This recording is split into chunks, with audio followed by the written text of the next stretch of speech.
Hi guys and welcome back sa ating channel at sa video na to, pag-uusapan naman natin ang mga qualifications kung gusto mong maging isang pulis. So kung bago ka pa lang sa ating channel is huwag niyong kalimutan mag-subscribe para maging updated kayo sa Philippine National Police at also sa Philippine National Police Academy. So without further ado, let's start na agad. So ano nga ba yung mga qualifications kung gusto mong maging isang pulis? So nakalagay dito, these are the basic qualifications set by Republic Act 6975 as amended by RA 8551. So number 1, a citizen of the Philippines. So normal yon, dapat isa kang citizen ng Pilipinas, dapat isa kang Pinoy. So basic, di ba? So number 2, a person of good moral character. So dapat isa kang tao na sumusunod sa ating batas. Kasi pag naging pulis ka, ikaw ang magpapatupad ng batas. So dito pa lang, dapat meron kang good moral character. Sa community mo, alam na pag tinawag yung pangalan mo o sinabi yung pangalan mo, ang masabi lang sa'yo is isa kang law-abiding citizen. Number 3, must have passed the psychiatric or psychological, drug, and physical test to be administered by the PNP. So may series of exam kasi ang Philippine National Police. Meron tinatawag na neuropsychiatric exam wherein itetest yung mental stability mo, tapos yung behavior mo. Tapos meron ding medical exam. Kasama na lahat yan. Magda-drug test, yung health mo, healthy ka ba, or kung wala ka bang mga sakit na pinagdadaanan before ka pumasok ng PNP. So meron ding physical agility test. Iti-test kung kaya mo ba mga exercises o kaya mong gampanan yung mga tungkulin ng isang pulis. Kasi kailangan physically fit tayo in order na mag-function tayo as police.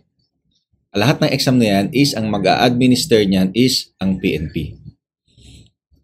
So number 4 na tayo, must possess a formal baccalaureate degree from a recognized institution. So kailangan isa kang college graduate. It doesn't matter kung anong course mo for as long as recognized learning institution. Kasi syempre, alam naman natin na sa panahon ngayon, napepeke na yung mga ibang diploma, di ba? So, dapat sa recognized learning institution, doon ka graduate.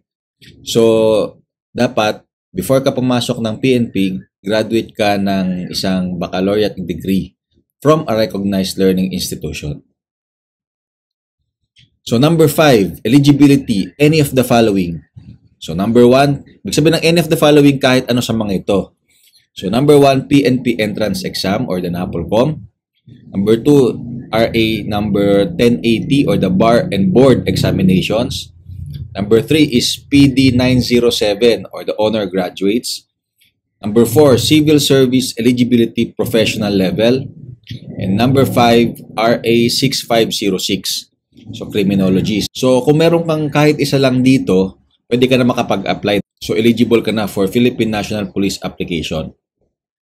So, naalala ko, after graduation namin ng PNPA, nag-take ako ng eligibility din pagka-graduate ko.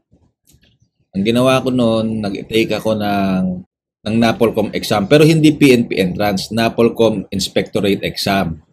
So, awa ng Diyos, pumasa naman ako way back 2016. Tapos, after ko makapasa ng NAPOLCOM Inspectorate exam for officers, so nag-take din ako ng Civil Service Eligibility Professional Level. So, napasa natin yan. So, kahit ano sa limang ito, kung eligible ka, pwede ka mag-apply for PNP. So, number 6, must not have been dishonorably discharged from military employment or dismissed for cause from any civilian position in the government.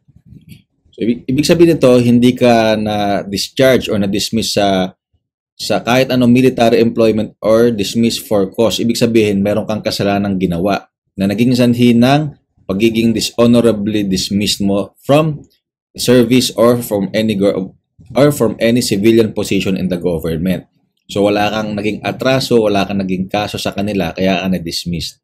So, in that way, pwede kang mag-apply sa PNP. So, number 7 na tayo.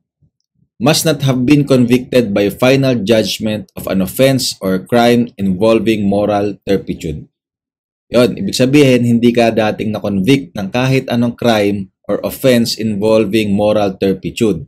So, kung gusto nyo malaman yung explanation ko dyan, meron akong ginawang video about dito, pero sa PNP naman yon, ilalagay ko sa taas.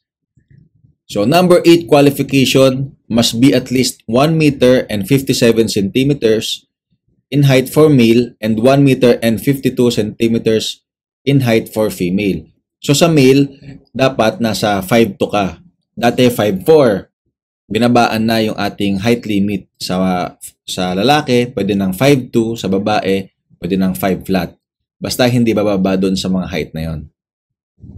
So number 9 qualification, must weigh no more or less than 5 kilograms from the standard weight corresponding to his or her height, age, and sex. So dito na lalabas si BMI, si Body Mass Index. So i-check nyo, marami namang application sa internet or sa pwede nyong i-search. Ita-type nyo lang kung ilan yung height nyo tsaka weight, makikita nyo na. So dapat hindi 5 kilograms lang, hanggang 5 kilograms ka lang na sobra doon sa standard weight mo. So meron yan chart, doon yung height, weight, age, tsaka sex kasi nagbabari yan eh. Kaya dapat makita mo doon kung pasok ka pa talaga doon sa standard na weight. Last but not the least, number 10, must not be less than 21 nor more than 30 years of age. Ibig sabihin, hindi ka mas mababa sa 21, hindi ka mas matanda sa 30 years old. So meron akong pinsan na pulis din, dati nag-apply siya, mga 29 years old na siya. So hindi siya sumuko. Postro pa rin siya kahit malapit na siya doon sa age limit na 30 years old. At ngayon, syempre, pulis na siya.